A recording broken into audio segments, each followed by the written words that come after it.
মহাবিশ্ববিদ্যালয় কুষ্টিয়ার শ্রদ্ধাভাজন বড় ভাই, আপনাদের পাশের জেলা নাটোরের সন্তান আলহাজ মাওলানা বজলুর রশিদ মিয়া সাহেবের ছোট জামাতা মাওলানা আব্দুল বারী রশিদ ভাই, তার হায়াতে তাজ্জেবা সিহাতে কলিয়া কামনা করছি। উপস্থিত আছেন এলাকার সন্তান মাওলানা রেজাউল করিম ফারুকি ভাই সহ নামনা জানা অন্যান্য ওলামা ইকরাম, সম্মানিত উপস্থাপক ভাই, সামনে বসা মুসলমান ভাইরা, পর্দার আড়ালের সম্মানিত মা এবং বোনেরা, প্রশাসনের ভাইরা, প্রাণ প্রিয় বগুড়াবাসী, দল মত নির্বিশেষে কোরআনের অনুষ্ঠানে আখিরাতের পুঁজি তৈরি করার জন্য যারা এসেছি বলেন আলহামদুলিল্লাহ। বিশ্বনবী জানিয়েছেন কোরআনে কারিমের জন্য যে সময়টুকু মানুষ দুনিয়ায় ব্যয় করবে, মরণের পরে ওই সময়ের ওই সম্পদের হিসাব আল্লাহ নেবেন না। হাদিস অনুযায়ী আমরা যদি আমল করতে পারি, আমাদের জীবন, আমাদের সম্পদ, দুনিয়াতে যতটুকু পেয়েছি এটা যেন কোরআনের পেছনে ব্যয় হয়। বিশ্বনবী বলেন মান করাল কোরআনা ফাস্তাযহারাহু ফাহাল্লা হালালাহু ওয়া হারামা হারামাহু আদখালাহুল্লাহুল জান্নাহ ওয়া শাফাআহু ফি আশারাতিন মিন আহলি বাইতিহি কুল্লুহুম ক্বাদ ওয়াজাবাত লাহুন নার। ইবনে মাজাহ শরীফের হাদিস। অনেক আলেম এখানে বসে আছে, শব্দের দিকে খেয়াল করেন। আল্লাহ পাক বলেন, বিশ্বনবী মুহাম্মদ রাসূলুল্লাহ আমাদেরকে জানিয়েছেন এটা মান ক্বারাআল কুরআনা, যে ব্যক্তি আল্লাহর এই কোরআন পড়ে। কোরআন পড়া বলতে আমরা চারটা বিষয় বুঝি। শুদ্ধ করে পড়া, এর মর্ম মানে বোঝা, এর উপর নিজের জীবনকে সেট করা, আর এইটা মানুষকে মানার মতো পরিবেশ তৈরি করে দেওয়া। কোরআন পড়া বলতে কয়টা বিষয় পেলাম? আপনি এবার মিলান তো, আপনি আসলে কোরআন পড়েন কিনা। মাহফিলের সভাপতি, প্রধান অতিথি সহ যারা এসেছি যদি জিজ্ঞাসা করেন কোরআন পড়েন, এক বাক্যে আমরা বলবো হ্যাঁ আমরা কোরআন পড়ি। করা শব্দটার ব্যাখ্যা নবীজি বলেন পড়া কোরআনে তিনটা শব্দ আল্লাহ দিয়েছেন কোরআন পড়ো এ ব্যাপারে। কয়টা? এটা ক্লাস চলছে এখন, জবাব দেবেন ছাত্রের মতো। এটা স্কুল এবং কলেজ না। এখানে যারা আছেন অন্তত শিক্ষিত মানুষগুলো ছাত্রের মতো জবাব দেবেন। কারা, রাতালা, তালাওয়া, তিনটা শব্দ আছে কোরআন পড়ার ব্যাপারে। তিনটার ব্যাখ্যা হচ্ছে কেউ যদি কোনো বিষয় পড়তে চায় সে যেন শুদ্ধ করে পড়ে। কি করে? অশুদ্ধ পড়লে অর্থ পাল্টিয়ে যাবে। এখানে অনেক মানুষ এমন বসে আছে নামাজে দাঁড়ালে পড়ে ইযা জাআ নাসরুল্লাহি ওয়াল ফাত। হয়েছে? হয়। এখানে সোয়াদ আছে, নাসর মানে সাহায্য, আর নুন সিন র নাসর মানে ঈগল পাখি। আপনি যদি মুখটা গোল করে শুদ্ধ করে উচ্চারণ না করেন, অর্থ আকাশ পাতাল পাল্টিয়ে যাবে। আল্লাহ পাক বলেন ইযা জাআ নাসরুল্লাহি ওয়াল ফাত, হে নবী আল্লাহর সাহায্য যখন আসবে আপনি তখন বিজয় দেখতে পাবেন। যদি মুখটা গোল না করে সিন দিয়ে উচ্চারণ করেন, অর্থ হয়ে যাচ্ছে হে নবী যখন শকুন আসবে, ঈগল পাখি আসবে, তখন আপনি বিজয় পাবেন। হয়েছে? এজন্য শুধু কোরআন শরীফ না, দুনিয়ার যে কোনো বিষয় কেউ যদি পড়তে চায় এর হক আদায় করে সঠিকভাবে, চারটা বিষয় তাকে মানা লাগবে। এক নম্বরে ওটা পড়া লাগবে শুদ্ধ করে। কি করে? এটা তো আমি বানালাম নাকি? কোরআনে কারীম জানিয়েছে ওয়ারাত্তিলিল কুরআনা তারতিলা, হে নবী আপনি কোরআন পড়বেন শুদ্ধ করে, স্পষ্ট ভাবে, থেমে থেমে। প্রধান অতিথি সহ যারা এখানে আছে আছেন, নবীজির এই হাদিসের প্রথম অংশটা আমরা একটু মিলাই আমাদের জীবনে। নবীজি জানিয়েছেন যে ব্যক্তি কোরআন পড়ে, আপনি তো বলছেন আমি কোরআন পড়ি, তাহলে এটা শুদ্ধ করে পড়া লাগবে আপনাকে। আমি আল কোরআন রিসার্চ ফাউন্ডেশনের সদস্য ছিলাম এক সময়। আমি দেখেছি এই দেশের জরিপে 100 জনের 95 জন আল্লাহর কোরআন শরীফ শুদ্ধ করে পড়তে পারে না। এই রিপোর্ট কি খুব ভালো রিপোর্ট না? এই জন্য আহ্বান জানাচ্ছি অন্য ধর্মের লোক এখানে যেহেতু নেই, আমরা সব মুসলিম দাবি করছি, আমাদের জীবনের 1 নাম্বার টার্গেট বানানো লাগবে আল্লাহর এই কোরআন আমরা শুদ্ধ করে পড়বো।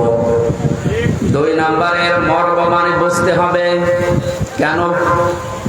কোরআনে কারীম জানিয়েছে ওয়াইদা সামিউ মা উনজিলা ইলার রাসূলি তারা আ'য়ুনাহুম তাফিদু মিনাদ দামি মিম্মা আরাফু মিনাল হক ইলা আখির আয়াত।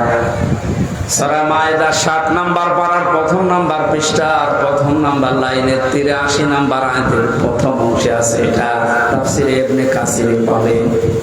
আল্লাহ পাক বলেন, হে নবী, আপনি যখন আমার বান্দাদের সামনে কোরআন পড়বেন, যারা এর মর্ম বাণীগুলো অনুধাবন করতে পারে, বুঝতে পারে যে আমি কি বলতে চাই, আপনি দেখবেন তাদের চোখ দিয়ে মনের অজান্তে পানি পড়ছে। কোরআনের আলোচনায় সবার চোখে পানি আসবে না, এটা বোঝার মতো যোগ্যতা আপনার থাকা লাগবে। এখানে কোরআন যদি কেউ হক আদায় করে পড়তে চায়, মাস্ট বি তাকে এটা বোঝার চেষ্টা চালাতে হবে। 4বার আল্লাহ এই ঘোষণা আমাদেরকে কোরআন শোনাচ্ছেন, ওয়ালাকাদ ইয়াসসারনাল কোরআনা লিযিকরি ফাহাল মিন মুদ্দাকির। অবশ্যই আমার এই কোরআনকে আমি বোঝার জন্য, পড়ার জন্য, এটা মানার জন্য সহজ করে দিয়েছি। কেউ কি আসো এখান থেকে শিক্ষা নেওয়ার জন্য? বগুড়াবাসী, আমরা আজকে থেকে আল্লাহর এই আফসোস আর থাকতে দেব না। যতদিন জীবন আছে কোরআন বুঝে মরার চেষ্টা করব ইনশাআল্লাহ। 3 নাম্বারে শুধু না, এটা আমাদের বোঝার চেষ্টা চালাতে হবে। কিচ্ছু লাগবে না, আপনি খেয়ে ফেলেন, নষ্ট হবে। আমার কাছে কিচ্ছু দেবেন না, আর এখানে কথা বলবেন না। আবার কারে চা দিচ্ছেন আপনি? পেছনে যে কয়জন আছে দিয়ে শেষ করে দিন, তাড়াতাড়ি করুন। একটা ক্লাস চলছে আর উনি চা খাওয়াচ্ছে, সবাইকে চা দেন, দেন। হ্যাঁ, তাড়াতাড়ি করেন, ডিস্টার্ব করলে কিন্তু বোঝাতে পারবেন। এটাকে আমি আর কি মারছি? ক্লাস চলে বিশ্ববিদ্যালয়ে, আমরা দেখি 40 থেকে 45 মিনিট। আমরা 1 ঘন্টা ক্লাস যদি নেই, 1 ঘন্টা ক্লাস নিলে কমপক্ষে 20 ঘন্টা পড়া লাগে। এটাতে আর কি মারা ক্লাস চলছে নাকি? এক ছাত্র এসে স্যারের কাছে বলছে, স্যার হয় ছুটি দেন নাই আমি গেলাম। ছুটি দেন নাই আমি গেলাম মানে? তার রোল নাম্বার কত? 82। 82 মানে ক্লাসে ছেলে মেয়ে কয়টা? 82টা। 82টা ছেলে মেয়ে, ওর রোল নাম্বার কত? খুব ভালো ছাত্র। ওর জীবনে কোনো এম আছে, কোনো উদ্দেশ্য আছে? শুধু আসে, এটা আনন্দ ফুর্তি করে চলে যায়। আপনাকে ওই রকম ছাত্র নাকি? আজকে যখন এসেছেন এই প্রচন্ড গরমে কষ্ট স্বীকার করে, অন্তত 1টা ঘন্টায় যেন কিছু বাড়ি নিয়ে আমল করার জন্য যেতে পারেন। আমি যে শব্দগুলো বোঝাচ্ছি খুব কঠিন কঠিন শব্দ, এতদিন আপনি শোনেননি। কোরআনে কোরআন পড়ার ব্যাপারে কয়টা শব্দ আছে আপনি জানতেন না? কোরআন যদি কেউ বলে আমি কোরআন পড়ি, তার শর্ত মানা লাগবে কয়টা? 1 নম্বরে শুদ্ধ করে, 2 নম্বরে বুঝতে হবে, 3 নম্বরে যে বুঝবে ওই বিষয়ের উপরে তার বাস্তব জীবনে আমল করা লাগবে। এটাই ঝামেলা। আমরা জানি না এখানে এমন কেউ নেই যে টাকা ছেড়ে রাখে। যারা টাকা আসে, সুদের এই টাকা নেওয়া হারাম, এ জানে নাকি? হিন্দুও জানে, কথা বলেন না কেন? এটা জানার পরও আমাদের আমল আছে, বলে এই যে 1 বিঘা জমি দেয়, 1 লক্ষ টাকা নেয়, 8-10 বছর এটা চাষ করে খায়, যখন ফেরত দেয় তখন 1 লক্ষ টাকায় ফেরত দেওয়া লাগে। এই সিস্টেম আছে না দেশে? এই নাম কি? এগ্রিমেন্ট। না না, এটা জায়েজ না। জায়েজ আছে খাই খালাসিটা, যেটা আপনি 1 বিঘা জমি দেবেন, 10,000 টাকা নিয়ে নেবেন, ওই খেয়ে দিয়ে 100,000 টাকা ফেরত দেওয়া লাগবে। এই সিস্টেম আছে? আছে, কিন্তু কম। এখন জানে যে এটা লস হবে, এটার ভেতরে আমি নেই। আরাম বেশি নাকি? ছোট্ট একটা কথা কয়েক সেকেন্ডের ভেতরে বলছি। আমার আরাদান জিকিরি ফাইন্না লাহু মাঈশাতান দঙ্কা। কোরআনে কারীমের সূরা তাহার 124 নম্বর আয়াতের প্রথম অংশে আছে, আল্লাহ পাক বলেন, আমার নিয়ম নীতি বাদ দিয়ে, আমার কোরআনের বিধান বাদ দিয়ে যদি কেউ উপায় করে, টাকা পয়সা আসবে, চর্ম চোখে দেখবে, বহু কিছুর মালিক হচ্ছে, কিন্তু ওর জীবনের এই আয় উন্নতিতে আমি কোনো বরকত রাখবো না। তাফসীরে কাবীরের ভেতরে দমকার ব্যাখ্যা লিখেছে 7টা। এখানে আলেম আছে না? দমকার 1 নম্বর ব্যাখ্যা হচ্ছে, পৃথিবীতে আল্লাহর নিয়ম নীতি, আল্লাহর আইন বাদ দিয়ে কেউ যদি উপায় করে, ওই টাকা পয়সা, ওই অর্থ সম্পদের ভেতর থেকে আল্লাহ বরকত তুলে নেয়। 2 নম্বরে, ওই মানুষগুলো যখন মারা যাবে, এই অবৈধ সম্পদের কারণে এই মানুষটা বেঈমান হয়ে মরবে। 3 নম্বরে, ওই মানুষকে আল্লাহ ওই অবৈধ সম্পদ দুনিয়াতে ভোগ করার সুযোগ দেবে না। এটা যে দেয় না, তার বাস্তব প্রমাণে দেশে নেই। নাম ধরা লাগবে। কত মানুষ আজ অবৈধ ভাবে উল্টা পাল্টা করে কামাই করে টাকা রাখার জায়গা নেই, ফ্রিজে রাখে, বালিশের ভেতরে রাখে। এটাও হচ্ছে না, বানাচ্ছে বেগম পাড়া। আপনি ভোগ করতে পারবেন না। যদি এগুলো ভোগ করে যেতে পারেন, তাহলে কোরআন মিথ্যা হয়ে যাবে। আর আপনার মতো নাফরমানের জন্য আল্লাহ কোরআন শরীফ মিথ্যা করবে? যেন দুনিয়াতে আপনাকে ওই টাকা, ওই সম্পদ ভোগ করার সুযোগ দেবে না, এর আগে আপনি পটল তুলবেন। 4 নাম্বারটা একটু ঝামেলা, এটা বাদ যাক। যারা আল্লাহর নিয়ম নীতি বাদ দিয়ে উপায় করেন, সুদ, ঘুষ, মানুষের উপরে জুলুম করে, ফাঁকি দিয়ে, অন্যায় ভাবে যেভাবে উপায় করছেন, আপনার মরণে দৃষ্টান্ত সৃষ্টি হবে দুনিয়ায়। পৃথিবী সাক্ষী হয়ে থাকবে আপনার মরণে। এটাও বেশি বলে ফেললাম নাকি? আপনি কি মনে করছেন সব বানালাম একটা একটা করে? না, যেগুলো বলছি সব আমি পড়িয়ে এসেছি। অবৈধ ইনকামের মানুষকে আল্লাহ দৃষ্টান্ত করে রাখে দুনিয়াতে, তার মরণকে ইতিহাস বানিয়ে রাখে। আপনি এমনি টের পেয়েছেন, আমি জানি। এই জন্য আমরা সাবধান হব। জানি সবাই এটা হারাম, কোরআন থেকে হাদিস থেকে পড়েছি, জানার পরও যে লোকটা মানে না, ওর কোরআন পড়া হয়নি। 4 নাম্বারটা, এটা সবচাইতে বড় ঝামেলা এবং কঠিন।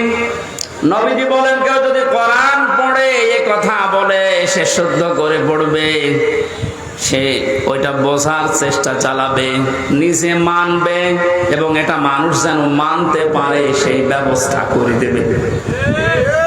এটা ঝামেলা না?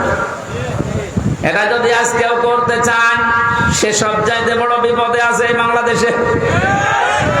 আমি কোরআন পড়ি, আমি শুদ্ধ করে পড়ি, আমি বুঝি, এবং আমি যতটুকু বুঝি অতটুকু মানার চেষ্টা চালাচ্ছি, অসুবিধা নেই। 4 নাম্বারটা, আমি যতটুকু মানি এটা মানুষ যেন মানতে পারে, ওই ব্যবস্থা আমি করে দিতে চাই। এটা কোরআন পড়ার 4 নাম্বার শর্ত। এক কথা বলছেন না কেন? 4 নাম্বারটা কি সহজ না কঠিন? এটা করতে গেলে আজ পদে পদে বিপদ। তাহলে 4টা শর্ত যারা মানে না, ওদের কোরআন পড়া হচ্ছে। জন্মের পর থেকে এটা শুনেছি, কেউ যদি কোরআনের একটা হরফ পড়ে, তার নেকি হয় কয়টা? হ্যাঁ, আপনার পড়া তো আবার পড়ার মতো হওয়া লাগবে। আপনি যদি আমার ছোট মেয়ের মতো পড়েন,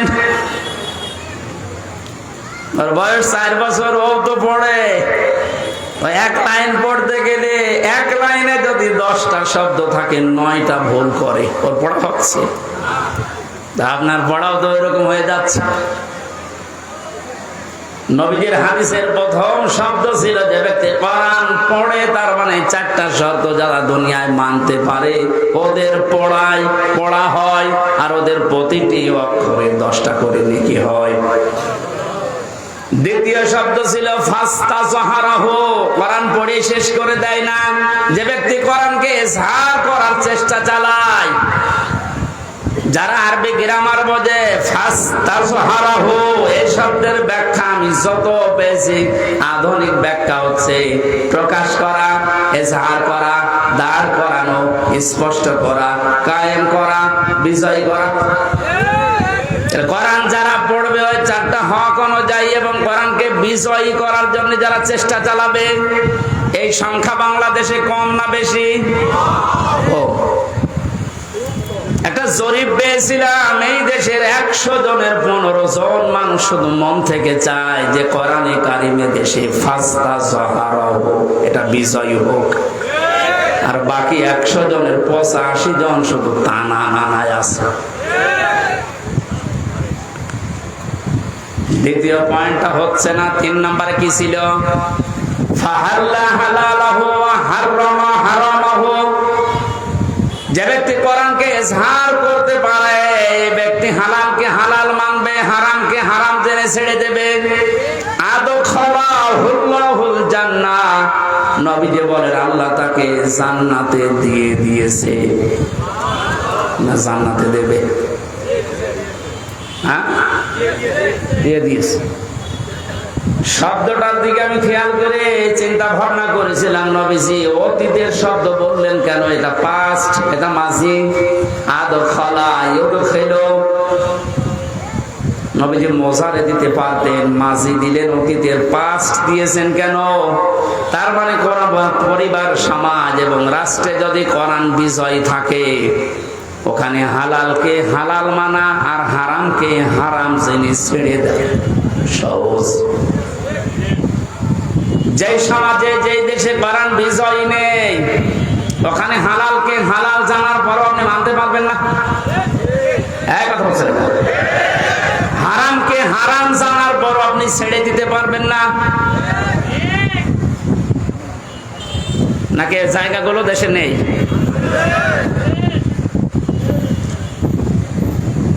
এই জন্য প্রতিটি শব্দের আগে দেখবেন ফা দেওয়া আছে। মান ক্বারাল কুরআনা ফাস্তাযহারাহু ফাহাল্লা হালালাহু, সব ফা দিয়ে আরম্ভ।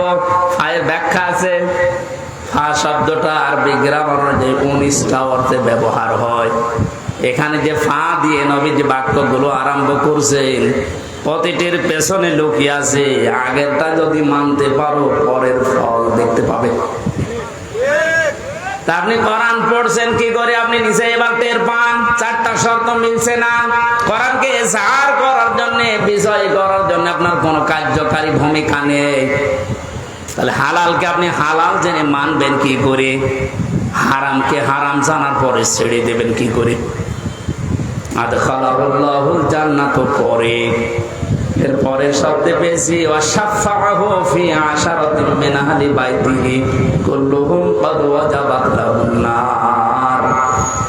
বিশ্বনবী বলে, সত্যি যদি আল্লাহ রাব্বুল আলামিনের হারামকে হারাম জানার পরে তুমি ছেড়ে দিতে পারো, হালালকে হালাল জেনে আঁকড়িয়ে ধরতে পারো, আল্লাহ তোমাকে শুধু জান্নাতে দেবে না, তোমার সুপারিশে পরিবারের 10 জন মানুষকে জান্নাতে দিয়ে দেবে। যাদের উপরে জাহান্নাম অবধারিত হয়ে গিয়েছিল। তাহলে যে কোরআন শুনতে এসেছে আপনি বুঝলেন এর মর্যাদা কোথায়? আল্লাহ পাকে হাদিসটা আমাদের প্র্যাকটিক্যাল লাইফে সেট করার তৌফিক দেন, বলেন আমিন। দরুদ আর সালাম পড়ছে আমাদের নবী মুহাম্মদ রাসূলুল্লাহ সাল্লাল্লাহু আলাইহি ওয়াসাল্লামের প্রতি। মহান আল্লাহ তার যে সমস্ত নাম আছে, এই নামগুলো দুনিয়াতে কয়েকটা নবীর নামের শেষে দিয়েছেন। তার ভেতরে আমাদের নবীকে আল্লাহ দিয়েছেন রাউফুর রহিম, খুলুকিন আযীম। ইব্রাহিম নবী আলাইহিস সালামকে ইসমাইল নবীকে দিয়েছিলেন গোলামিন হালিম, আমার সহনশীল বান্দা। ইসহাক নবীকে ডাক দিয়েছিলেন গোলামিন আলিম, আমার জ্ঞানী বান্দা।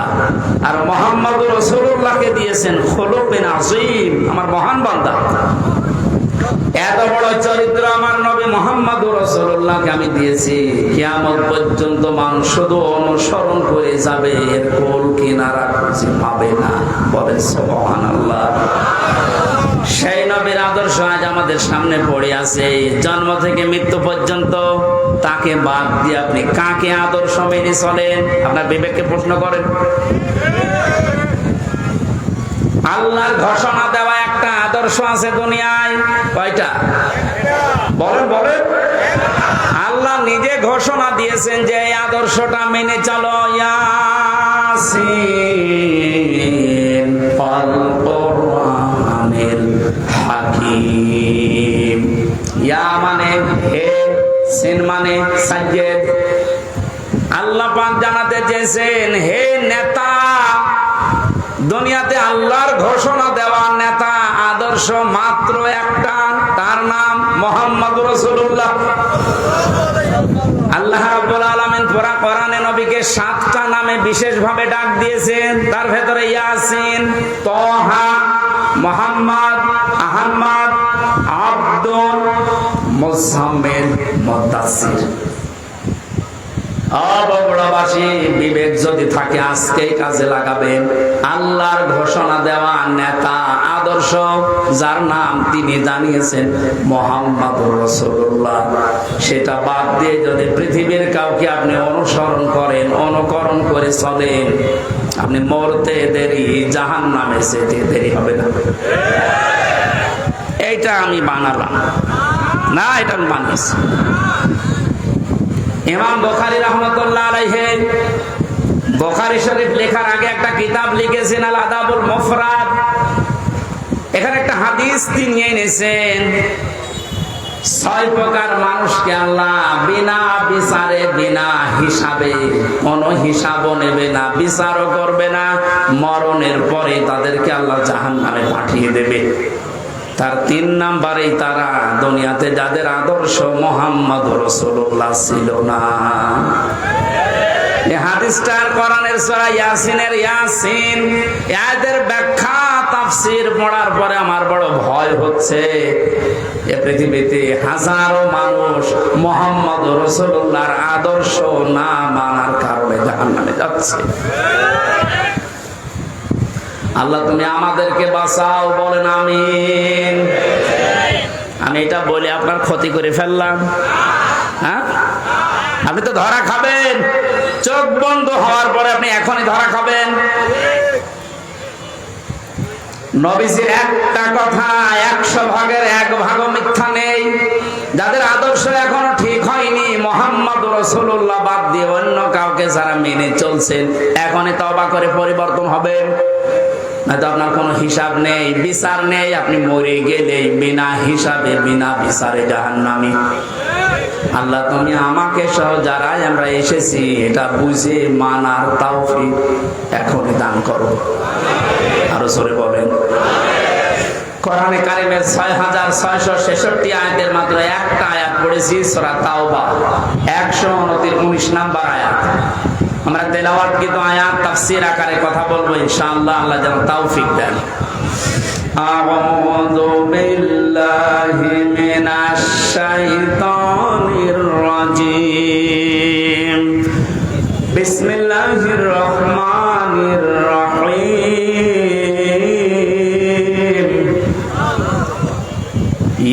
ইয়া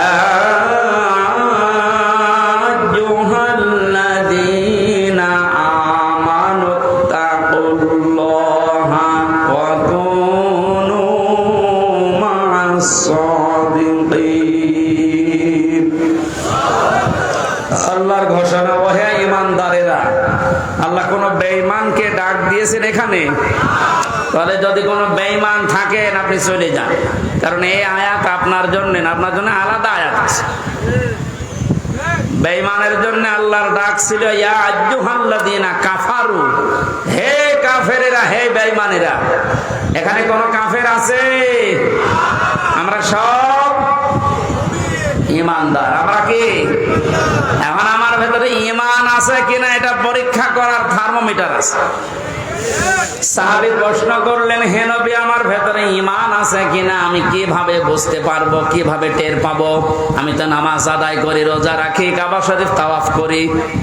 আল্লাহর নবী বলেন, যত দুইটা কাজ তোমার ভেতরে দেখতে পাও, ইজা সাররাতকা হাসানাতুকা ওয়া সাআতকা সাজ্জিয়াতুকা।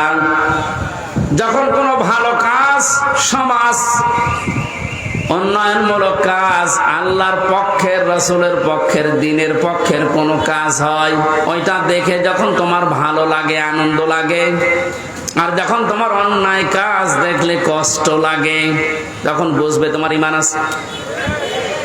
ও বগুড়াবাসী, হাদিসটা সামনে রেখে বলেন তো, বাংলাদেশে ভালো কাজ সবার কাছে ভালো লাগে? না না, অন্যায় কাজ সবার কাছে খারাপ লাগে। আপনি নিজেই নিজেকে পরিমাপ করতে পারবেন আসলে আপনার ঈমান আছে কিনা। এখন যদি মনে করেন কি আমি শেরপুর মসজিদের সভাপতি, আমার ঈমান নেই, মানে আমি তো শেরপুরের সভাপতি, আর আবু সাহেব ছিল কাবা শরীফের সভাপতি, তার হিসাবে আপনার কোন খবর আছে? শেরপুর বাংলাদেশে কয়জন চেনে? আর কাবা শরীফ সেই জায়গার সভাপতি হয়েও বেঈমান, জাহান্নামে গেছে।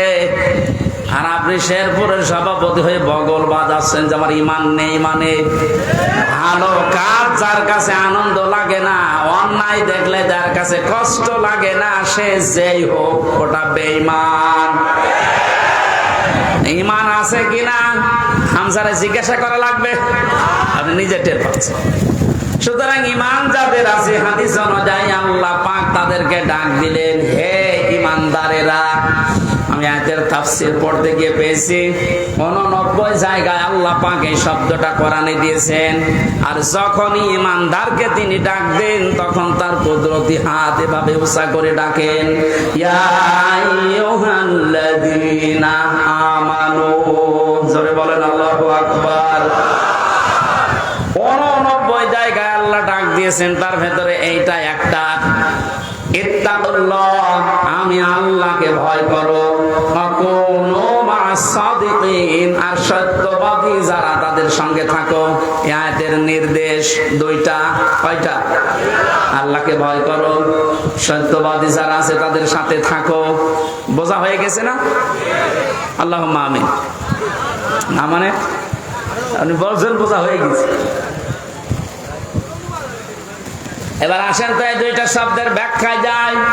কোন আয়াত থেকে যদি কেউ তাফসীর শুনতে চায়, করতে চায়, তাফসীরে মাজহারি আল্লামা সানাউল্লাহ পানিপতি রহমতুল্লাহ আলাইহি লিখেছেন, কেউ যদি কোরআনে কারিমের কোন আয়াত থেকে কথা শুনতে চায়, কমপক্ষে 5টা বিষয় থেকে তাকে আগে কথা শোনা লাগবে।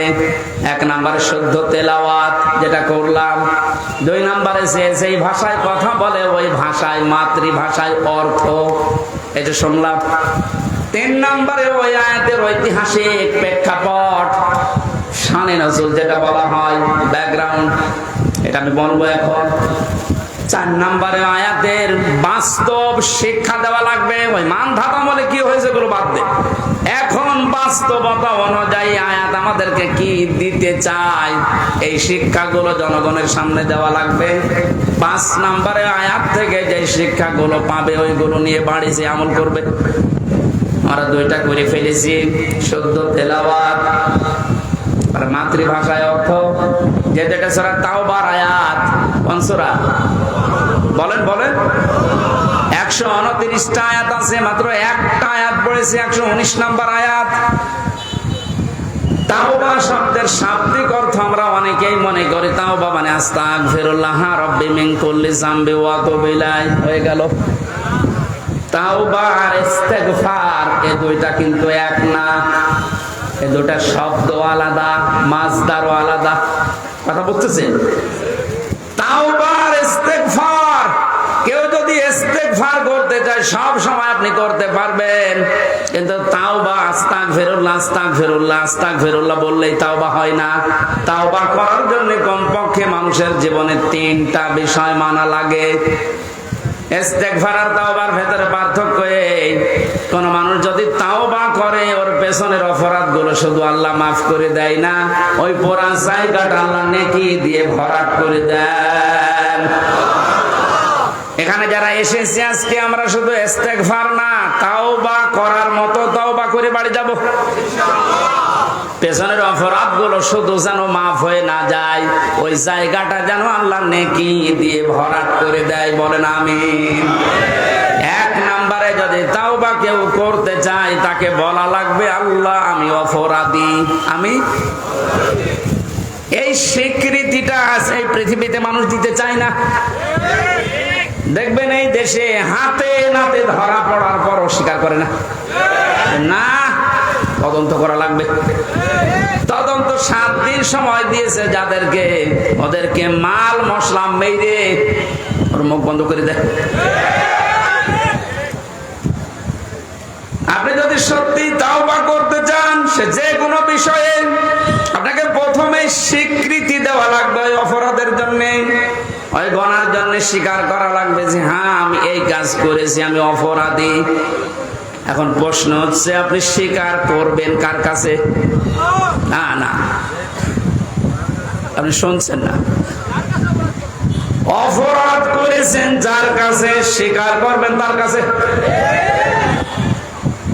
আপনি বিনা কারণে আমার মুখের উপর একটা থাপ্পড় দিলেন আর কাবা শরীফের গিলাফ ধরে বলছেন আস্তাগফিরুল্লাহ, হে আল্লাহ আমারে মাফ করে দাও, কিয়ামতের আগে মাফ পাবেন না।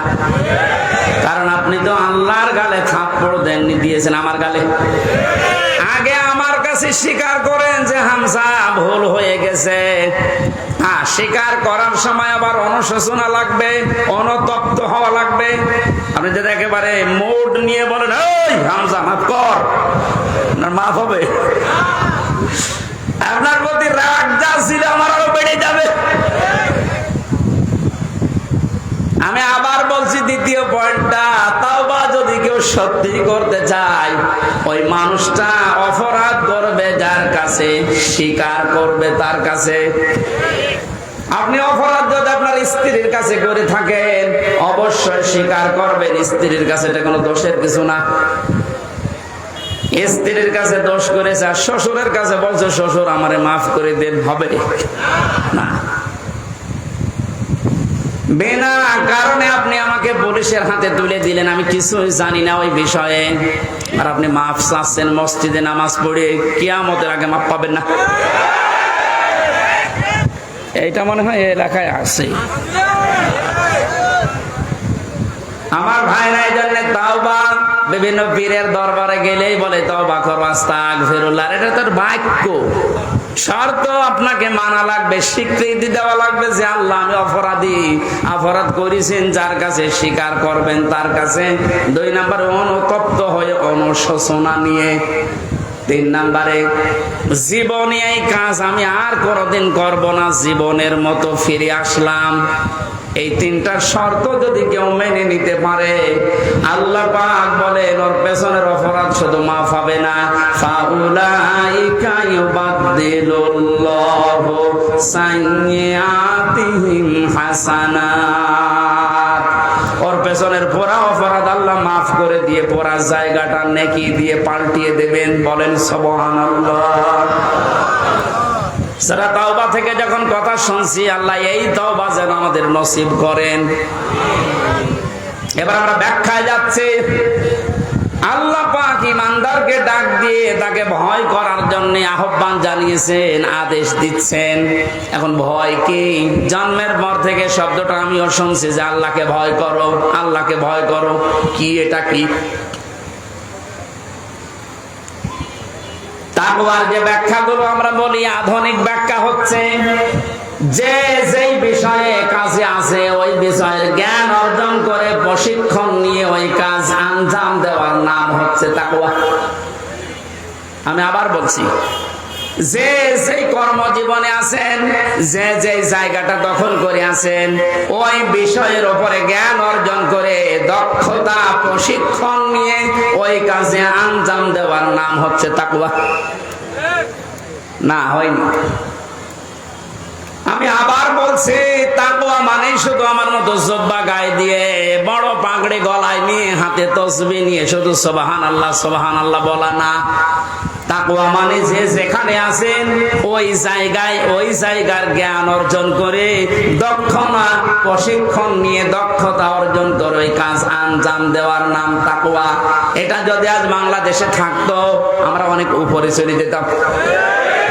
অধিকাংশ মানুষকে এমন দায়িত্ব পালন করতে দেখা যায় ও বিষয়ে কোনদিনের পড়াশোনা নেই, দক্ষতা নেই, প্রশিক্ষণ নেই, আন্দাজে ওই কাজে হাত দিয়ে ওটার 12টা বাজায় আরো বেশি।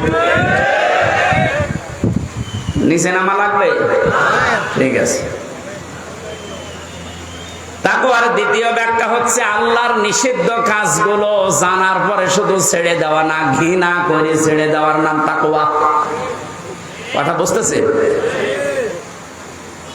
আল্লাহ আমাদেরকে তাকওয়া অর্জন করার মাধ্যমে 9টা উপকার করতে চেয়েছেন। দুনিয়াতে কেউ যদি তাকওয়াবান হতে পারে, তাকওয়া মানে কি শুধু জুব্বা গায়ে দেওয়া, শুধু জিকির করা? যেখানে যেই কাজে আপনি হাত দিয়েছেন, হ্যাঁ আপনি লেবার, কোনো অসুবিধা নেই, আপনি গাড়ি সারেন মনে করেন, গাড়ির মিস্ত্রি, ওই বিষয়ের উপরে লেখাপড়া করে ওই বিষয়ে প্রশিক্ষণ নিয়ে দক্ষতা অর্জন করে ওই কাজকে সুচারুরূপে আঞ্জাম দেওয়ার নাম কি? আরো জোরে বলেন। আর চাইনার দিকে তাকান, দিন দিন উন্নতি এমনি করছে, এইটা থাকার কারণ। ওরা যে যে বিষয়ের উপরে দক্ষতা অর্জন করে লেখাপড়া, আমি জেলে যখন ছিলাম 3টা বছর, কয়েকজন চাইনিজ আমার সাথে ছিল। ওরা কি টাকা পয়সার ঝামেলার কারণে ধরা পড়েছিল আর দিয়েছে আমার পাশের রুমে। ভাষা তো বুঝতাম না, কিন্তু কর্মদক্ষতা, ওদের যে কাজ কারবার ভেতরে এত বুদ্ধি, জীবনে কোনোদিন কল্পনাও আসে না যে এই পানির বোতল দিয়ে এই কাজ করা যায়। ও ছাতা ওইটা করে দেখাচ্ছে। তো এই বিষয়ের উপর ওদের লেখাপড়া আছে, কর্মদক্ষতা আছে এবং প্রশিক্ষণ নিয়েছে, এই জন্য দিন দিন ওরা উপরে উঠতেছে। আজ আমরা ওদের মতো যদি তাকওয়াটা বুঝতাম আর বাস্তবে কাজে লাগাতাম, আমার মনে হয় যে ষড়যন্ত্র কয়েকদিন আগে প্রধানমন্ত্রী শেখ হাসিনা যে আশঙ্কা করেছে বাংলাদেশ নিয়ে, পার্বত্য চট্টগ্রামের কয়েকটা জেলা, মায়ানমারের কিছু অংশ আর ইন্ডিয়ার কিছু অংশ নিয়ে সাদা চামড়ার যারা আছে তারা কিন্তু গোপন আন্দোলন চালাচ্ছে। এটা একটা স্বাধীন খ্রিস্টান রাষ্ট্র ঘোষণা দেবে। প্রধানমন্ত্রী 14 দলের সাথে গোপন বৈঠক করে যে কয়েকটা কথা শেষের দিকে জানিয়েছে, তার ভেতরে এটা একটা। ওনারে আশঙ্কা যদি সত্যি হয়, আপনি চর্মচোখে দেখবেন এদের ভাগ হয়ে সুদানের মতো, দক্ষিণ সুদান, পূর্ব তৈমুরের মতো খ্রিস্টান একটা স্বাধীন রাষ্ট্র এই এলাকায় চলছে। এটা খুব ভালো সংবাদ নাকি? আমাদের কর্মদক্ষতার তাকওয়ার এই ব্যাখ্যা যেটা আধুনিক ভাবে করা দরকার, এটা আমাদের করা দরকার। আল্লাহ আমাদেরকে ওই পর্যায়ে যাওয়ার তৌফিক দেন, বলেন আমিন। যে যে বিষয়ে আপনার ছেলেটা, আপনার মেয়েটা যে বিষয়ে অভিজ্ঞতা ছোটকাল থেকে দেখবেন, যেদিকে মন আছে ওই বিষয়ে আপনি তাকে তুলে দিন।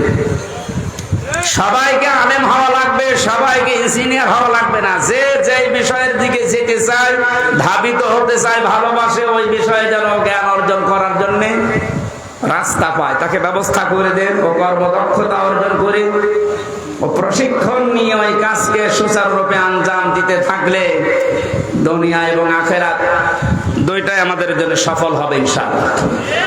আমি যে 9টা উপকারের কথা বলতে চাচ্ছিলাম, যেহেতু আর 10 যা কারেন্ট চলে গেল, আমি তো মনে করছিলাম এখনো 10 মিনিট থাকবে। জেনারেটর আছে? এই এই থামেন, এই থামেন, এই জেনারেটর আছে, সমস্যা নাই। মনোযোগের আগে আর একবার একটু সাথে বারবার ঝামেলা করে বলছে, কিন্তু একবার এতক্ষণ সময় নিলেন আবার। সুবহানাল্লাহ, আলহামদুলিল্লাহ, লা ইলাহা ইল্লাল্লাহ, সুবহানাল্লাহ, আলহামদুলিল্লাহ লা ইলাহা ইল্লাল্লাহ লা ইলাহা ইল্লাল্লাহ মুহাম্মাদুর রাসূলুল্লাহ আল্লাহুম্মা সাল্লি আলা সাইয়্যিদিনা মাওলানা মুহাম্মাদ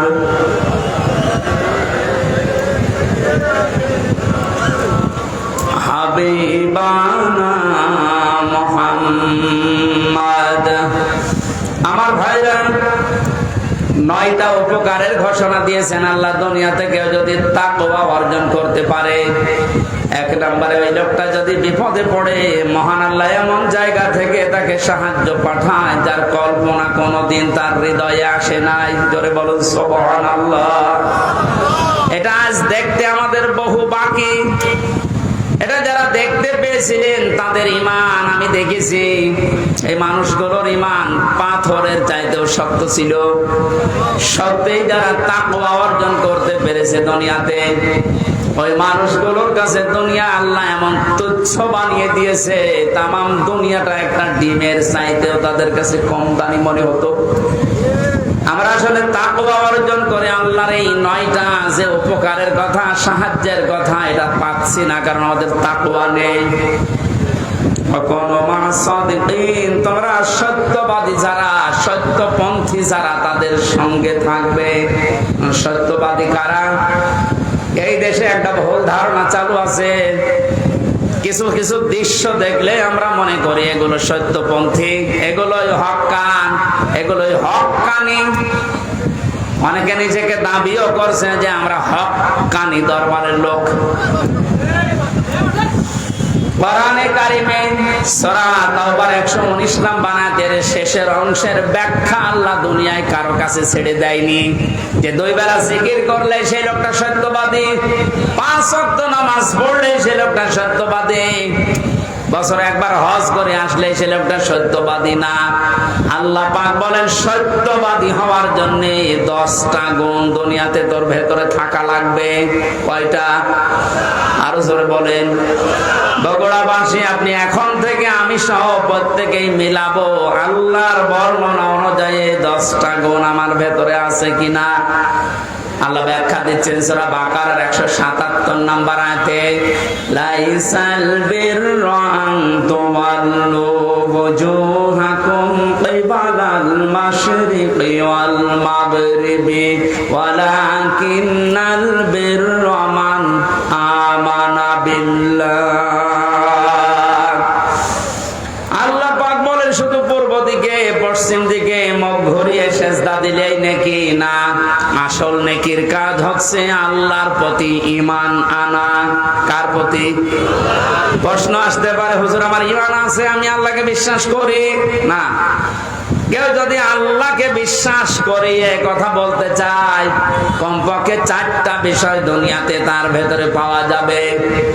আপনি এবার মিলান তো আপনার ভেতরে আছে কিনা। ওই যে কায়দায় পড়িয়েছিল হুজুররা ছোটবেলায়, মাওলানা কায়দায় পড়িয়েছে আমাদেরকে, আমানতু বিল্লাহি কামা হুয়া বিআসমাইহি ওয়া সিফাতিহি আকাবিলতু জামিআ আহকামিহি ওয়া আরকানি। পড়াননি?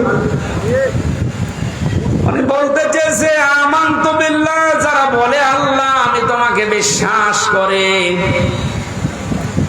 প্রথমে আপনাকে স্বীকার করাচ্ছেন কামা হুয়া, আমি এমন আল্লাহকে বিশ্বাস করি যার অস্তিত্ব আছে। কি আছে?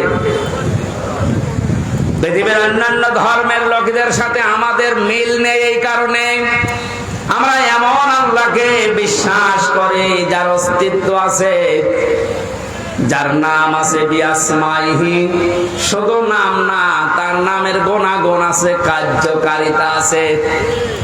আল্লাহর নাম আমরা অনেকেই জানি 99টা, আল্লাহর নাম 5000-এর উপরে। প্রতিটি নাম আল্লাহ নিয়েছেন, ওই নামগুলোকে গুণাগুণ দিয়ে কার্যকারিতা হিসাবে আমাদের দেখিয়েছেন। আল্লাহ রব নাম নিয়েছেন, এই কারণে নেই থেকে পূর্ণতায় আমাদেরকে পৌঁছিয়ে দিয়েছেন, এই রব নামের কারণে। কথা বলেন না কেন? মায়ের বীর গভীরে যখন বাবার এই বীর্যটা দ্রুত গতিতে যে আশ্রয় নেয়, আল্লাহ রাব্বুল আলামিন বলেন যে নেই থেকে আস্তে আস্তে হামজা পর্যন্ত বানালাম। এই যে নেই থেকে পূর্ণতায় যিনি প্রতিটি জিনিসকে পৌঁছিয়ে দেন, আরবিতে তার নাম বলা হয় রব। এই নামটা আল্লাহ নিয়েছেন, এই কারণে হামজা এখানে বসে আছে। আমার বাবার স্ফুলিঙ্গ দিয়ে দ্রুত গতিতে আমার মায়ের রেহেমের ভেতরে যে পানিটা গিয়েছিল, বিজ্ঞান এখন দেখাচ্ছে ওই 1 ফোঁটা নাপাক পানির ভেতরে 40,000 হামজা তৈরি হওয়ার ক্ষমতা ছিল। হয়তো 40,000 ওই পর্যন্ত তৈরি হয়ে দুনিয়া আসতে পারত, কিন্তু কেউ পর্যন্ত যেতে পারেনি। জরায়ের দেওয়ালের সাথে ধাক্কা লেগে অনেকে পড়ে গেছে, অনেকে মারা গেছে। আমি হামজা একা ওই জায়গায় গিয়ে 40 দিনে শুধু পাল্টিয়েছি। আমি নুতফা, মুদগা, আলাকা এগুলো হতে হতে 6 মাসের পরে চামড়া দিয়ে, বডি দিয়ে স্ট্রাকচার তৈরি করে আমার ভেতরে আল্লাহর রূহ দিয়ে একটা আকৃতি দিয়েছেন। ওয়াল্লাযী ইউসাউবিরুকুম ফিল আরহামি কাইফা ইয়াশা। আল্লাহ পাক বলেন তিনি সে আল্লাহ যিনি মায়ের রেহেমের ভেতরে তোমার এই আকৃতিটা বানিয়েছেন।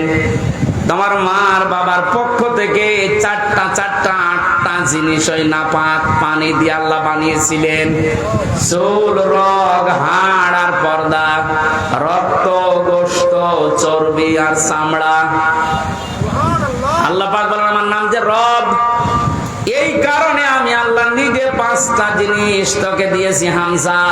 ওয়াজআলা লাকুমুস সামাআ ওয়াল আবসারা ওয়াল আফইদা ইলা আখির আয়াত। এটা সূরা নাহলের 78 নম্বর আয়াতের মাঝের অংশে আছে। আল্লাহ পাক বলেন শ্রবণ শক্তি, দর্শন শক্তি, বাক শক্তি, আকেল শক্তি আর ঘ্রাণ শক্তি, এই 5টা জিনিস আমি আল্লাহ আমার রব নামের কারণে তোকে দিয়েছি। 8, 5, 13টা জিনিস যখন এক হয়, ছেলে হবে না মেয়ে হবে, আকারটা আমি আল্লাহর সিদ্ধান্ত অনুযায়ী তৈরি হয়। তাহলে ছেলে হয় মেয়ে হয়, যারা মন খারাপ করি, এটা মন খারাপের বিষয় না, এই সিদ্ধান্ত কার? আমার বোর। বলেন ছেলে হলে মেয়ে হলে যারা মন খারাপ করে স্ত্রীর উপরে, প্রকার আনতে তারা যেন আল্লাহর সিদ্ধান্তের উপরে নারাজ। আমি সহ যারা এই জাহেলিয়াতে আছি, আল্লাহ তাদেরকে যেন মুক্তি করেন। বলেন আমিন। ছেলে হোক মেয়ে হোক, কারো দোষ আছে? স্বামীর দোষ আছে? আল্লাহ রাব্বুল আলামিন বলেন 8, 5, 13টা জিনিস যখন এক হয়ে যায়, 6 মাস পার হয়ে যাওয়ার পরে একে আমি দুনিয়াতে আস্তে করে বের করার সিদ্ধান্ত নেই। আল্লাহু আখরাজাকুম মিন বুতুনি উম্মাহাতিকুম লা তা'লামুনা শাইআ। মায়ের পেট থেকে আস্তে করে দুনিয়ার ময়দানে আমি আল্লাহ তোকে নিয়ে আসলাম। এমন অবস্থায় নিয়ে এসেছিলাম যখন কিছু খেতে পারতিস না। এই জন্য আমি আল্লাহ তোর মায়ের স্তনে 6 মাস আগেই তোর জন্য খাবার আমার রব নামের কারণে গরম করে রেডি করে রেখেছি। মায়ের স্তনের ভেতরে যদি একটা বোটা দিতাম, চষা মারলে অনেকগুলো দুধ এসে তোর কচি কণ্ঠ আটকে যেত, মরে যেতে, শ্বাস নিতে পারতে না। আমি যে রব নামটা নিয়েছি, এই কারণে মায়ের স্তনে সূক্ষ্ম 32টা ছিদ্র দিয়েছি। একবার চষা দিলে যেন একবার এই দুধগুলো এসে তোর মুখের ভেতরে প্রবেশ না করে, ওই জায়গায় জমা হয়ে সূক্ষ্ম 32টা ছিদ্র দিয়ে আস্তে আস্তে করে এসে তোর জীবন আমি বাঁচিয়েছি। আমি রব নামটা খেলা করার জন্য নেয়নি। মুখটা নাপাক করে না, মায়ের পেটের ভেতরে নাভির ভেতর দিয়ে খাবার পাস করে দিয়ে তোর মুখটা পবিত্র রেখেছিলাম। অথচ দুনিয়ায় আসার পরে আমি তোর দিকে তাকিয়ে দেখি এই মুখের ভেতরে কত হারাম, অপবিত্র, নাপাক জিনিস দিয়ে ভর্তি করিস। কথা বলেন ঠিক কি? আপনি কি মনে করেন শুধুমাত্র কুকুরের পায়খানা, মানুষের পায়খানা, শুকুরের গোশত খাওয়ায় হারাম? মায়ের জমি যারা, বোনের জমি যারা জাল দলিল করে ফাঁকি দিয়ে লিখে নেয়, ওইটাও কুকুরের মাংসের মতোই হারাম। যারা মেয়ের জমি ফাঁকি দিয়ে ছেলেকে লিখে দিয়েছেন, আপনি বিশ্বাস করতে পারেন জাহান্নামের টিকিট আপনার একটা বুক করা হয়ে গেছে। শরীক ফাঁকি দেওয়া মানুষ বগুড়ায় নেই, কথা বলেন। যারা শরীক ফাঁকি দিয়েছেন, আপনার ইবাদত কবুল বন্ধ হয়ে গেছে, আগে ওইগুলো ফেরত দেবেন। আজকে বাড়িতে বোনের সম্পদ আগে ফেরত দেবেন, তারপর আপনি নামাজ পড়া আরম্ভ করবেন। এখন যদি বলেন ও সাদা তো ফেরতও দিতে পারে না, নামাজও কবুল হয় না, ও নামাজই পড়বো না। আপনি নামাজ না পড়লে আল্লাহর ক্ষমতা হারিয়ে যাবে। বলেন, নিজের কপালের নিচে আপনি আঘাত করছেন, নিজের পায়ের নিচে কোড়াল মারছেন, এই সময়টা আর দুনিয়ায় ফেরত পাবেন না। আমার এখন 32 বছর বয়স, আমি কি জীবনে ইচ্ছা করলে আর 12 বছরে ফিরে যেতে পারবো? আজকের মাহফিলের প্রধান অতিথি, ওনার বয়স মনে করেন এখন 60 বছর। কিয়ামত পর্যন্ত যে চেষ্টা করে 12 বছরে ফিরে যেতে পারবে, যে সময়টা পার করে ফেলেছে আর কোনোদিন ফেরত পাবেন না। সুতরাং এইটাই আমাদের হায়াতের আসল জীবন, এইটার জন্য আল্লাহ একটা কসম দিয়েছেন, ওয়ালা আসরি ইন্নাল ইনসানা লাফি খুসর। আল্লাহ বলেন তোর হায়াতের কসম, তোর হায়াতের কসম, সময়ের কসম, সাবধান, জীবনটা হেলায় খেলায় নষ্ট করে ধ্বংস করে দিও না। পেছনের দিকে তাকাও আর ভাবো, এই সময়টা যেহেতু আর ফেরত আসছে না, সামনে যতটুকু হায়াত আছে এটা আমার কাছে একটা নিয়ামত। এটা কি?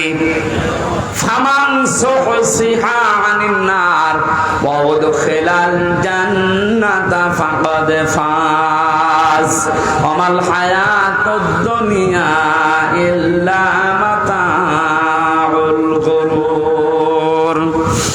আল্লাহ রাব্বুল আলামিন বলেন, হে পৃথিবীর মানুষেরা, দুনিয়ার জীবনে বেশি দিন ক্ষমতায় থাকা, বেশি টাকা পয়সা, গাড়ি বাড়ির মালিক হওয়া, শরীর স্বাস্থ্য মোটা হওয়া, ভালো হওয়ায় সফলতা না। সফল মানুষ তো ওইটা যাকে আমি আল্লাহ মরণের পরে জাহান্নামের আগুন থেকে মাফ করে দিয়ে জান্নাতি বলে ঘোষণা দেব, এইটাই সফলতা। আর এটা পাওয়ার জন্য দুনিয়ার জীবনে কি করা লাগবে? আস্তে আস্তে করে আপনি জাহান্নামের অন্যায় কাজগুলো ছেড়ে দিয়ে দিয়ে জান্নাতের ভালো ভালো কাজের দিকে এগিয়ে যাবেন। সুতরাং এই দেশে আমরা যারা অন্যায়, অবৈধ, শয়তানি কাজ কারবার আস্তে আস্তে ছেড়ে দিয়ে মানবতার পক্ষে, ইসলামের পক্ষে এই কাজগুলো আস্তে আস্তে যারা আঞ্জাম দিতে পারবো, আপনি বুঝবেন আল্লাহ আপনাকে এই দুনিয়াতেই জাহান্নামের পথ থেকে জান্নাতের দিকে এগিয়ে দিচ্ছে, আপনি সফল। আমাল হায়াতুদ দুনিয়া ইল্লা মাতাউল গুরুর, এই শব্দটা আল্লাহ এত কঠিন ভাবে কোরআনে দিয়েছেন। হে পৃথিবীর মানুষেরা, ভালো করে শোনো, দুনিয়ার জীবন কিন্তু একটা ধোঁকা। একটা কি? আপনার সন্তান আপনার জন্য ধোঁকা, স্ত্রী ধোঁকা, টাকা পয়সা, ক্ষমতা, প্রভাব, প্রতিপত্তি, সবগুলো আল্লাহ বলেন ধোঁকা। বিশ্বাস যদি না হয়, মিথ্যা মিথ্যায় চোখ বন্ধ করে দেখেন এগুলো কেমন ধোঁকা। আল্লাহ এই ধোঁকাটা এখনই আমাকে বোঝার তৌফিক দিন। ও বগুড়াবাসী, এটা যত তাড়াতাড়ি বুঝতে পারবেন তত তাড়াতাড়ি আপনার কল্যাণ হবে। আপনি যদি এখনই বোঝেন যে হ্যাঁ এগুলো আসলে ধোঁকা, আপনার অন্যায় অবৈধ কাজের ভাগ দুনিয়ায় কেউ নেবে না, অথচ অবৈধ কাজ করে যা কামাই করবেন ওগুলো ভাগ নেওয়ার জন্য হাজারো মানুষ বসে আছে। এই ধোঁকা থেকে বাঁচার জন্য আল্লাহ রাব্বুল আলামিনের সাহায্য কামনা করা দরকার। আল্লাহ পাক আমাদেরকে জানিয়েছেন, আমি যে নামটা নিয়েছি রব, তোকে আস্তে আস্তে করে দুনিয়ার জীবনে এনে মুখটা পবিত্র করে রেখেছিলাম, তুই মুখটা আর পবিত্র রাখতে পারলি না। হারাম, অবৈধ এবং নাপাক জিনিস দিয়ে মুখটা পবিত্র অপবিত্র করে আমার কাছে আসলে আমি তো শুধু নাম নিয়ে শেষ করে দেইনি, নামের কার্যকারিতা গুণাগুণ আমি আল্লাহ ওগুলো বাস্তবে বহন করি। আমি রাজ্জাক নাম নিয়েছি, শুধু নিয়েই শেষ করে দেইনি। রাজ্জাক নামের কারণে পৃথিবীর যত সৃষ্টি আছে সবাইকে আমি আল্লাহ রিজিক দেই। জোরে বলেন সুবহানাল্লাহ। রিজকের দায়িত্ব কার? আরো জোরে বলেন। জাহান্নাম থেকে বাঁচার দায়িত্ব কার? যেইটার দায়িত্ব আল্লাহ আমাদেরকে দিয়েছেন ওইটার বিষয়ে আমরা বেখবর হয়ে আছি, বেহুশ হয়ে আছি। আল্লাহ আমাদের আমলের ঈমানের উপরে ভিত্তি করে আখিরাতে নাজাত দেবেন এইটার কোনো খবর আমাদের নেই। অথচ সেইটার দায়িত্ব আল্লাহ নিজের হাতে নিয়েছেন, ওইটা নিয়ে পেরেশান হয়ে আজ হাজারো মানুষ জাহান্নামের টিকিট কেটে বিদায় নিচ্ছে। আল্লাহ মাতামল গরুরটা একটু বসার তৌফিক আমাদেরকে দাও না, বলেন আমিন। এজন্য এমন আল্লাহর উপর আমরা ঈমান এনেছি যার অস্তিত্ব আছে, যার নাম আছে, প্রতিটি নামের গুণাগুণ আছে, কার্যকারিতা আছে। তিনি হুকুম দিয়েছেন, তিনি আরকান দিয়েছেন। এগুলো যারা বিশ্বাস করে বাস্তব জীবনে মানতে পারে এই মানুষগুলো আসল নেকির কাজে আছে। ওয়াল ইয়াউমিল আখির, কিয়ামতের ময়দানের বিশ্বাস দৃঢ় থাকা লাগবে। কিসের বিশ্বাস? জন্মের পর থেকে আমার মনে হয় আমরা এই শব্দের সাথে পরিচিত যে কিয়ামত হবে, কিয়ামতে জবাব দেওয়া লাগবে। এটা যে নেকির কাজ, এটা যারা বিশ্বাস করেছিল তাদের জীবনের দিকে আপনি তাকান। আল্লাহ ঘটনাগুলো এমনি খেলা করার জন্য শুনিয়েছেন তা না। খলিফাতুল মুসলিমিন হযরত ওমর, এই যে হিসাব, এটা বিচার, এটা যে কি জিনিস আমরা এখন অনেকে টের পাই না। উনি বিশ্বাস করেছিলেন যে বিচার হবে, হিসাব দেওয়া লাগবে। সন্তানটা ভর্তি করে দিলেন মাদ্রাসায়। হযরতে আব্দুল্লাহ, ওই একই জায়গায় হুসাইন হযরতে আলীর সন্তান লেখাপড়া করত। হযরতে হুসাইন রাদিয়াল্লাহু তাআলা আনহু বারবার কলম ফেলে দিচ্ছিলেন। আব্দুল্লাহকে বলেন তুলে দাও। একবার, দুইবার, তিনবার তুলে দেওয়ার পর উনি বললেন, হুসাইন বারবার কলম ফেলে দাও, আমারে তুলতে বলো, আমি কি তোমার গোলাম, চাকর, খাদেম নাকি? হযরত হুসাইন মুখ ফসকে বলে ফেলেছেন, আব্দুল্লাহ তুমি শুধু চাকর না, তুমি খাদেম না, তুমি খাদেমের বাচ্চা, খাদেম। অথচ ওই সময় প্রেসিডেন্টের ছেলে বাড়িতে গিয়ে বলছে, আব্বা আমি আর মাদ্রাসায় যাব না, হুসাইন আমাকে গালি দিয়েছে, আমি নাকি খাদেমের বাচ্চা, খাদেম, তুমিও নাকি খাদেম, তুমি যদি বিচার না করো এই মাদ্রাসায় পড়াই বন্ধ করে দেব। খলিফাতুল মুসলিমিন হযরত ওমর বললেন, সন্তান এখন না, বিচার জুমার দিন নামাজের সময় করব। খুতবা দিচ্ছিলেন, ডাক দিয়ে বললেন, হুসাইন এখানে আসো। বলে হ্যাঁ। সামনে আসো। তুমি আমার সন্তানটাকে গালি দিয়েছো? বলে হ্যাঁ দিয়েছি। কেন দিলে? ইমাম হুসাইন ডাক দিলেন, খলিফা বুকে হাত দিয়ে বলেন তো, আপনি কি আমার নানার খাদেম ছিলেন না? আমি তো দেখেছি আপনি আমার নানার খেদমত করছেন। খাদেমের ছেলেকে খাদেমের বাচ্চা বলেছি, অসুবিধা কি?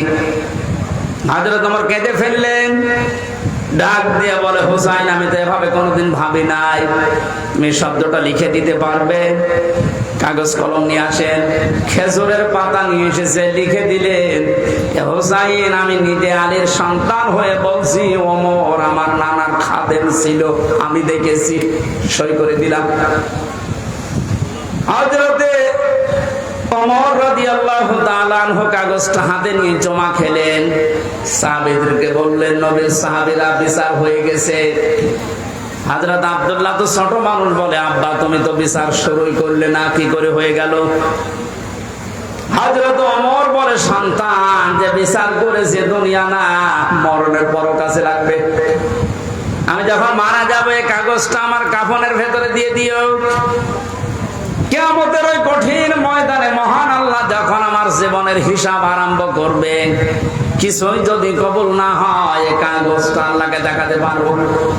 রব্বুল আলামিন তোমার নবীর নাতি লিখে দিয়েছে আমি নাকি নবীর খাদেম ছিলাম, এ বছর আমার মাফ করে দাও। তাছাড়া জবাব দেওয়ার মতো কোন কাজ, কোন আমল আমার হাতে নেই, অথচ তাদের জীবনের যে নেকির কাজের বর্ণনা হাদিসে পাওয়া যায়।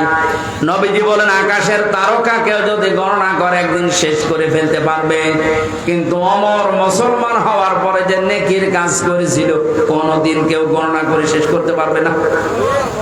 এই মানুষটা যদি কিয়ামতে জবাব দেওয়া লাগবে, এই টেন্ডেন্সিতে এত ভয়ে থাকে, এত টেনশনে থাকে, আমাদের অবস্থান কোথায়? নেকির কাজ শুধু পশ্চিম দিকে মুখ করে নামাজ পড়লে হয় না, আল্লাহর প্রতি ঈমান আনা, কিয়ামতে জবাব দেওয়া লাগবে আল্লাহর সামনে দাঁড়িয়ে, এই বিশ্বাস দৃঢ় করা, এটা নেকির কাজের মূল। এটা যতদিন পর্যন্ত আমাদের দেশের 1628 জন মানুষের ভেতরে বদ্ধমূল না হবে, এই দেশটা ততদিন দুর্নীতি মুক্ত হবে না।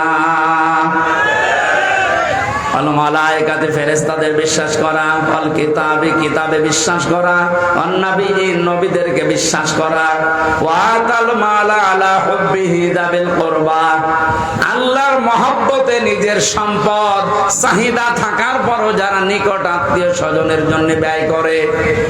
ও বাংলার জনগণ, এই গুণটা আজ বাংলাদেশে কার ভেতরে আছে আপনি তাকান। নিজের প্রয়োজন থাকার পরেও নিজের সম্পদ যারা নিজের নিকট আত্মীয়, এতিম, মিসকিন, অসহায়, বন্যাগ্রস্ত মানুষদের পাশে যারা দাঁড়ায়, এই মানুষগুলো আল্লাহর ভাষায় সত্যবাদী, এরাই মুত্তাকি। মুত্তাকি সত্যবাদী খোঁজার জন্য আমেরিকায় যাওয়া, সৌদি আরবে যাওয়া দরকার নেই। এই 10টা গুণ যে বলছি একটা একটা করে আপনি মিলান। দুনিয়ায় যারা নামাজ কায়েম করার জন্য চেষ্টা চালায়, সম্পদ থাকলে যারা যাকাত দিয়ে দেয়, যারা ধৈর্য ধারণ করে বিপদে আপদে মুসিবতে, দুনিয়ায় কোনো বিষয় যদি একবার ওয়াদা দিয়ে ফেলে, জীবন চলে গেলেও তারা ওয়াদা রক্ষা করে। উলাইকাল্লাযীনা সাদাকু ওয়া উলাইকা হুমুল মুত্তাকুন। কোরআনে কারিমের সূরা বাকারার 177 নম্বর আয়াতের শেষে আল্লাহ জানিয়েছেন, এরাই ঈমানের দাবিতে সত্যবাদী, আর এরাই হচ্ছে আমি আল্লাহর নিকটে মুত্তাকি। জোরে বলেন সুবহানাল্লাহ। আল্লাহ কোরআনের এই আয়াতগুলো আমাদের জীবনে সেট করার তৌফিক দিন, বলেন আমিন। এই মাহফিলটা মাদ্রাসার উদ্যোগে, ওনাদের টাকা পয়সা কালেকশন হয়নি, যারা টাকা পয়সা এনেছিলেন দিতে পারেননি, এটা দয়া করে দিয়ে যান। ওনারা ঋণী হয়ে গেলে মাহফিল আর হবে না। এখানে ভলেন্টিয়ারদের উনি ডাকতেছেন, যদি ভলেন্টিয়ার থাকে, আমার আসলে গলায় তো পারছে না, আমি ভাইকে দায়িত্ব দিলাম, একটু বলেন তো ভাই। সম্মানিত হাজিরিন, আপনারা জানেন ব্যয়বহুল একটা মাহফিল হচ্ছে আমাদের আমির হামজা ভাই, অত্যন্ত গুরুত্বপূর্ণ আলোচনা। আপনাকে বসেন, এর মনোযোগ হবে ভাই। আমাদের ভলেন্টিয়ার ভাইরা কাপড় দিয়ে যাচ্ছেন, আপনারা বলছেন যাওয়ার সময় 10 টাকা করে দিয়ে যাবেন ইনশাআল্লাহ। যদি না দেন আগামীকাল সমস্যা হয়ে যাবে। এই জন্য অনুরোধ করে উঠবেন না, মোনাজাতের আগে ভাই দোয়া করে দেবেন। আপনি যে যা পারেন ইনশাআল্লাহ দিয়ে যাবেন।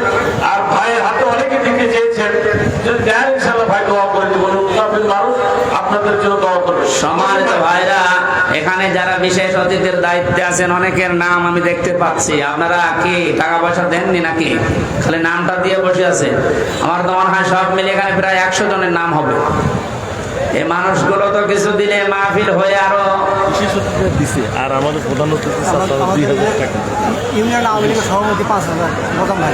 ইউনিয়ন আওয়ামী লীগের সভাপতি মোজাম ভাই না, মোজাম্মেল হক মোজাম ভাই 5,000 টাকা। মারহাবা, আল্লাহ যেন কবুল করেন, আমিন। আরো যে মানুষগুলোর নাম দিয়েছেন, যারা দিয়েছেন কম বেশি, তাদেরকে ধন্যবাদ জানাচ্ছি। যারা দিতে পারেন না, আগামীতে মাদ্রাসা যেহেতু এতিমখানা, একটা আপনার এতিমের মাথায় হাত দেওয়া আর নবীজির মাথায় হাত দেওয়ার শামিল। আল্লাহ যেন আপনাদেরকে পাশে থাকার তৌফিক দেন। যারা হ্যাঁ মোনাজাতটা করে যান, আমি মুসাফির মানুষ, মোনাজাতটা করে যান। আল্লাহুম্মা আমিন। লা ইলাহা ইল্লা আনতা সুবহানাকা ইন্নী কুনতু মিনাজ জালিমিন।